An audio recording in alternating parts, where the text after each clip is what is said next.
Marine drive पर आने पर यह देखते हैं आसमान में धुआं सा फैला हुआ है। बहुत सी कारें आपस में टकराई हुई हैं और शहर पूरा खाली है। यह मंजर भयानक लग रहा था। राहुल, अंजलि, डॉग हेड तीनों ताज होटल की तरफ जाते हैं। देखते हैं आगे जाते हैं तो गेट ऑफ इंडिया पर बहुत सी लाशें इन्हें रास्ते में पड़ी दिखती हैं। तो कुछ लोग अधमरी हालत में बचाओ बचाओ की आवाजें लगा रहे थे।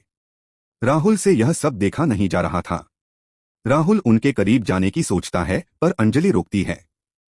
तभी वो आदमी जो चिल्ला रहा था वो खून की उल्टी करता है और वहीं खत्म हो जाता है। यह सब देखकर राहुल बोलता है, तुमने मुझे उसके पास क्यों नहीं जाने दिया, क्यों जान नहीं बचाने दी। अंजलि बताती है वो 90% इन्फेक्टेड था, उसे हम नहीं बचा सकते थे। हमें जल्दी करना होगा वरना वो सुअर पूरे शहर को ऐसे ही तबाह कर देंगे। अंजलि प्लान करती है कि हम सारे सुअर को वानखेड़े स्टेडियम में बुलाते हैं और वहीं यह सारे बम और गन यूज करेंगे। राहुल पूछता है वो कैसे करेंगे। डॉग हेड कहता है मैं हूं ना। वो जोर से भौंकने लगता है। कुछ देर में पूरी जगह कुत्तों की आवाज से गूंज उठती है। डॉग हेड कहता है तुम स्टेडियम पहुंचो, मैं अपने साथियों के साथ मिलकर उन्हें वहां तक लाता हूं। अंजलि और राहुल दोनों स्टेडियम के अंदर चले जाते हैं और सारा इंतजाम कर लेते हैं। कुछ देर में कुत्तों की आवाज आती है। राहुल, अंजलि देखती है कि कुत्तों के पीछे बहुत सारे सुअर भाग कर आ रहे हैं। यह सारे सुअर को डॉग हेड और उसके साथी डॉग्स मिलकर स्टेडियम में जमा कर लेते हैं। वो देखते हैं कि सुअर अपने आप को छींक मारकर और ज्यादा कर रहे हैं। राहुल कहता है यही सही वक्त है अंजलि, हम बम छोड़ देते हैं वरना यह लोग इतने ज्यादा हो जाएंगे कि हम इन्हें नहीं संभाल पाएंगे। अंजलि न जाने किस बात का वेट कर रही थी। वो कहती है बस 1 मिनट और। राहुल पूछता है ऐसा क्या हो जाएगा 1 मिनट में। वो कहती है बस देखते जाओ। राहुल सुअर की तादाद बढ़ती देखकर और घबराने लगता है पर अंजलि उसे रुकने को कहती है। 1 मिनट होने वाला रहता है तभी आसमान में बारिश होने लगती है और अंजलि कहती है अब। राहुल को कुछ समझ नहीं आता पर वो गोली चलाता है। अंजलि बम फेंकती है और यह दोनों हवा में ब्लास्ट होते हैं और बारिश के पानी में मिलते हैं, जिससे पानी एक लिक्विड की तरह बन जाता है और सुअर पर गिरता है, जिससे वो वहीं जलने लगते हैं और चिल्लाने लगते हैं। राहुल बोलता है तुम्हें पता था बारिश होगी। अंजलि कहती है हाँ, मैंने पहले ही वेदर रिपोर्ट देख ली थी। अगर हम बम या गोली को हवा में छोड़ते तो बस फ्लू खत्म होता, सुअर नहीं। अब बारिश के पानी में मिलकर जो लिक्विड बना है इससे यह भी खत्म हो जाएंगे।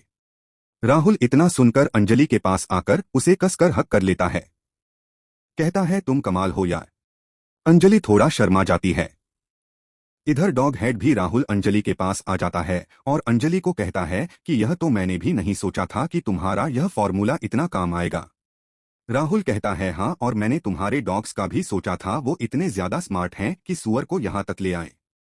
डॉग हेड कहता है तुम तारीफ ही कर रहे हो ना। राहुल हंसते हुए कहता है अरे हाँ, हर बार टांग नहीं खींचता मैं। और यह तीनों हंसने लगते हैं। और उधर काल को सुअर और स्वाइन फ्लू के खत्म होने का पता चलता है तो वो तिलमिला जाता है। अपने बाल नोचने लगता है कि यह प्लान तो परफेक्ट था, फिर कैसे चूक हो गई। वो बिलीव ही नहीं कर पाता। लैब में जो जानवर बंद थे वो काल की ऐसी हालत देख के बड़े खुश होते हैं कि फाइनली कोई आया जो काल को टक्कर दे पा रहा है। सिटी में लोगों को खबर मिल गई थी कि जितने सुअर और स्वाइन फ्लू फैला था वो खत्म हो गया है। और इन सबको खत्म करने वाले वही वायरल डॉग हेड और 2 हेलमेट पहने लोग थे। सिटी के लोग धीरे धीरे घर से बाहर आने लगे और फिर से सिटी में चहल पहल चालू हो गई थी। अंजलि, राहुल और डॉग हेड भी खुश थे। यह जीत उनके लिए बहुत बड़ी थी क्योंकि इसमें वो ही प्रॉब्लम में नहीं फंसे थे, पूरी सिटी के लोग भी फंसे थे। राहुल कहता है कि अब मुझे किसी का डर नहीं लगता। हमारे पास अंजलि जैसा दिमाग और डॉग हेड जैसी ताकत है तो हम किसी भी प्रॉब्लम से लड़ सकते हैं, जीत सकते हैं। यह कहते कहते राहुल चुप हो जाता है। अंजलि पूछती है क्या हुआ, एकदम से बोलते बोलते चुप क्यों हो गए। राहुल कहता है कि मैं पहले कितना हीरो बनता था, एडवेंचर करता था, पर जब से ऐसी मुसीबत आई है मैं कुछ नहीं कर पा रहा। तुम दोनों ही अभी तक मुझे संभालते आए हो। मैं तो एक बोझ ही हूं इस ग्रुप में। ना मेरे पास कोई पावर है ना मेरा इतना दिमाग चल रहा है। अंजलि और डॉग हेड राहुल को ऐसे देखकर एक दूसरे को देखते हैं। फिर अंजलि कहती है ऐसी बात नहीं है। तुमसे मिलने के बाद ही हमको यह सब करने का मौका मिला। और तुम तो हमारी मोटिवेशन हो। अगर तुम नहीं होते तो हम कुछ भी नहीं कर पाते। तुम्हारा होना ही इस ग्रुप का सबसे स्ट्रॉन्ग पॉइंट है। राहुल कहता है, मैं जानता हूं यह सच नहीं है। काश मेरे पास भी कोई सुपर पावर होती तो बड़ा मजा आता। अंजलि कहती है, वरदान है तो सही। राहुल कहता है, यह वरदान मेरे किसी काम का नहीं। यह तो मेरे लिए श्राप ही है। मरने के बाद भी मरूंगा नहीं, पर मरने का डर अभी भी अंदर है। और यह सब भूल जाना किसी भी श्राप से कम थोड़ी है। राहुल हर मुसीबत में फनी बातें बोल देता था और अभी खुश होने का वक्त था तो इतनी सीरियस बातें कर रहा था। अंजलि को समझ ही नहीं आ रहा था उसे कैसे समझाए। राहुल की बातें सही थीं। चिंता करने वाली बात तो थी ही। उन्हें कोई सॉल्यूशन समझ नहीं आ रहा था। तभी अचानक एक जोरदार साउंड आता है। तेज बिजली आसमान से सीधा स्टेडियम में गिरती है जहां सुअर मर गए थे। और वहां एक ब्लास्ट होता है और ब्लास्ट इतना जोर का रहता है कि अंजलि, राहुल, डॉग हेड तीनों नीचे झुक जाते हैं।